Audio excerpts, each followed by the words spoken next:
డబ్బు, అనారోగ్యం, ఉద్యోగం, వ్యాపారం, అప్పులతో బాధపడుతున్నారా? మీకోసమే లాంచ్ యువర్ ఫ్యూచర్ ప్రోగ్రామ్.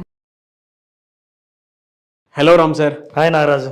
చాలా మందికి ఈజీగా దొరికేది నాకు విపరీతంగా కష్టపడితే తప్ప దొరకట్లేదు.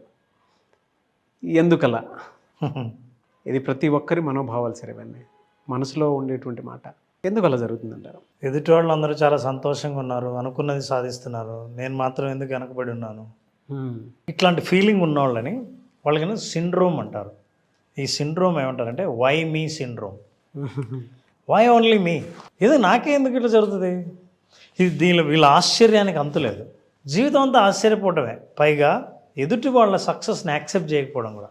వై ఓన్లీ మీ అని.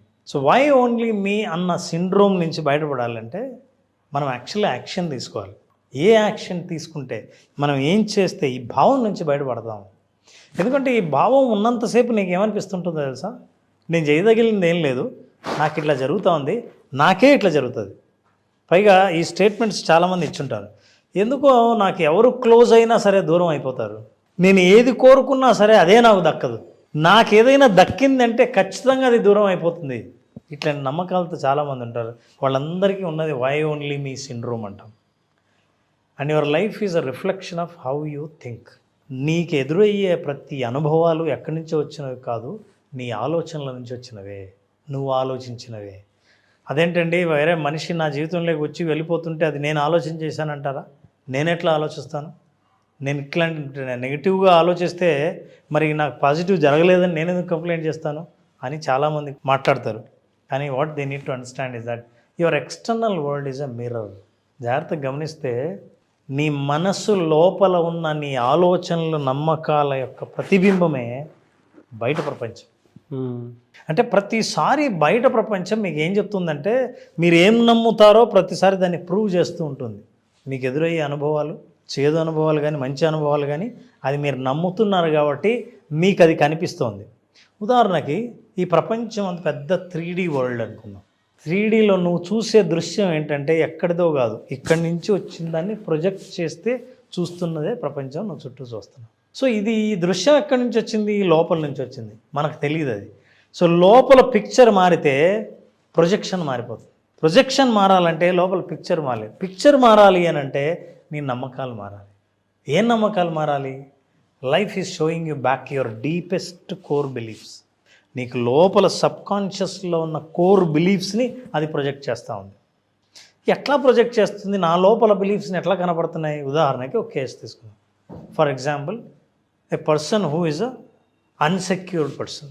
వాడికి మనిషి తనకు కూడా ఇన్సెక్యూరిటీ ఈజ్ వెరీ స్ట్రాంగ్, అంటే అభద్రతా భావం ఉంటుంది అనుకుందాం. తన గురించే మనిషి అట్లా కూర్చొని ఉంటాడు. Insecure people they attract the same conditions. ఎట్లా అంటే బయటకు వెళ్ళినప్పుడు తన అభద్రత ఫీల్ అవుతుంటాడు కదా, ఎవరి పట్ల ఏ కండిషన్స్ పట్ల అభద్రత ఫీల్ అవుతున్నాడో అతనికి అవే పరిస్థితులు ఎదురవుతుంటాయి. యాక్చువల్గా అది ఎదురవ్వాల, ఇతని మైండు జరిగే ప్రతి సంఘటనలో తనకు లోపల ఉన్న అభద్రతని చూసేటట్టు చేస్తున్నాయి. అవును. అంటే ఎవరు చూసినా అరే వీడి వల్ల డేంజర్ ఏమో, వీడు అందుకే వచ్చాడేమో, వీడిని డీల్ చేయాల్సిన అవసరం ఉంది. నీ భయమే ప్రతి మనిషిని చూసే పద్ధతి కూడా మారిపోతుంది. చూసే పద్ధతి ఎప్పుడు మారిందో మాట్లాడే పద్ధతి మారుతుంది. మాట్లాడే పద్ధతి ఎప్పుడు మారుతుందో ఫలితాలు మారిపోయాయి. ఫలితాలు మారిపోయాయో నీ జీవితం మారిందని. సో నీ లైఫ్ నువ్వు అనుకున్నట్టుగా ఉండకపోవడానికి కారణం నువ్వే అనే విషయం తెలుసుకోవాలి. ఇది ఓన్లీ రిఫ్లెక్షన్. ప్రతిసారి మనం కన్ఫర్మేషన్ కోసం చూస్తాం. నేను నమ్మింది కరెక్ట్, అందుకే ఇది అవుతుంది, నేను అనుకున్నా. ఇట్లాంటివన్నీ confirmations. Look at this. What I say is that when you pray for strength, చూడండి ఎట్లా జరుగుతుంది. దేవుణ్ణి నువ్వు ప్రార్థన చేస్తే నాకు బలాన్ని ఇయ్యి అని అంటే బలం ఇస్తాడు. ఎట్లా ఇస్తాడో తెలుసా? నువ్వు చూడాల్సింది, యూ విల్ రిసీవ్ డిఫికల్టీస్. కష్టాలను నువ్వు కోరుకోలేదు, కానీ నీ కష్టాలు వస్తున్నాయి. నువ్వు అడిగింది ఏంటి? బలం. అసలు బలం ఎలా పెరుగుతుందంటే కష్టాలని ఎదుర్కోవడం అలవాటు చేసుకుంటే నీ మానసిక బలం పెరుగుతుంది. నాకు కండలు కావాలి నారాజు. కండలు ఎవరు అమ్మరు, ఎవరు ఇవ్వరు. ఊరికే కండలు పెరగడానికి ట్యాబ్లెట్లు లేవు. జిమ్కి వెళ్ళాలి.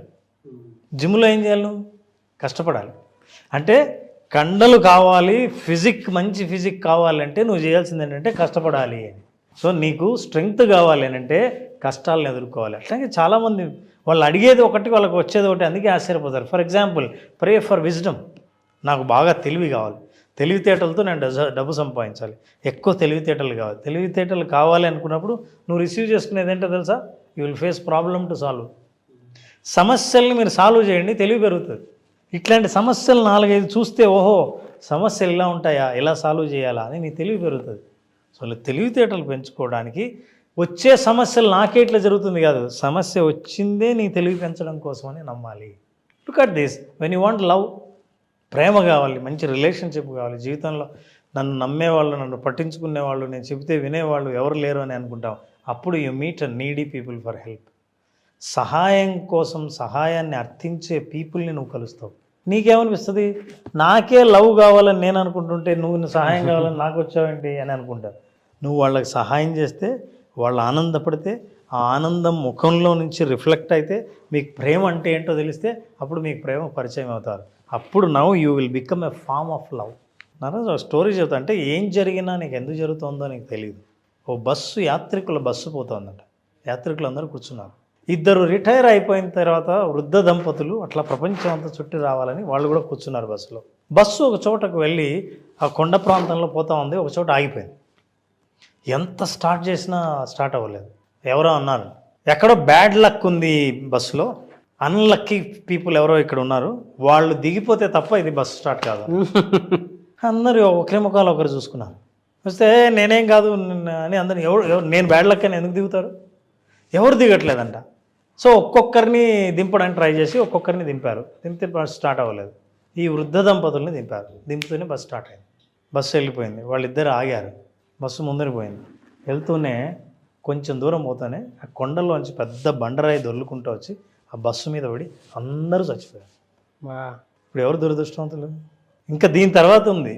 భర్త అన్నాడంట, మనం ఆ బస్సులో ఉండాల్సింది. అదేంటండి అట్లా అంటారు? యాక్సిడెంట్ అయింది కదా, మనం ఆ బస్సులో ఉండాల్సింది అంటారు. ఏంటంటే మనం బస్సులో ఉంటే స్టార్ట్ అయ్యేది కాదు కదా, ముందుకు వెళ్ళేవాళ్ళు కాదు కదా, అందరూ బతికిండేవాళ్ళు కదా.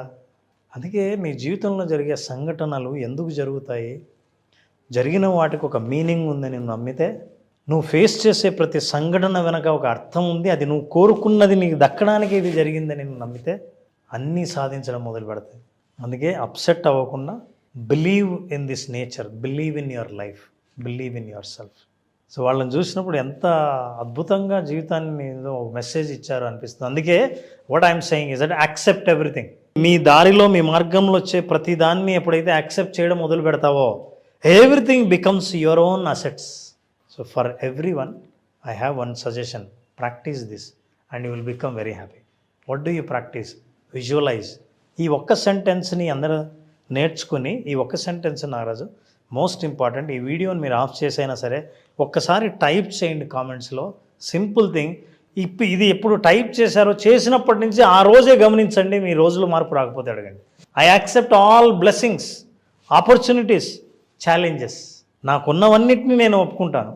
I accept not only that, opportunities, అవకాశాలు, ఛాలెంజెస్, కష్టాలు అన్నిటినీ కమింగ్ ఆన్ మై వే, నా మార్గంలో వచ్చే ఎదుర్కొనే అన్నిటిని నేను ఎదుర్కోవడానికి సిద్ధంగా ఉన్నాను. And I believe they are all for my highest good. అన్నీ నా మంచి కోసమే జరుగుతున్నాయని బలంగా నమ్ముతున్నాను. ఏది జరిగినా చూడ్డానికి మంచిది కాకపోయినా సరే అది నా మంచికే జరుగుతుందని బలంగా నమ్ముతున్నాను అనేది అఫర్మేషన్. ఈ అఫర్మేషన్ చేయండి every day with visualisation. Wonders will happen in your life. Great message అండి.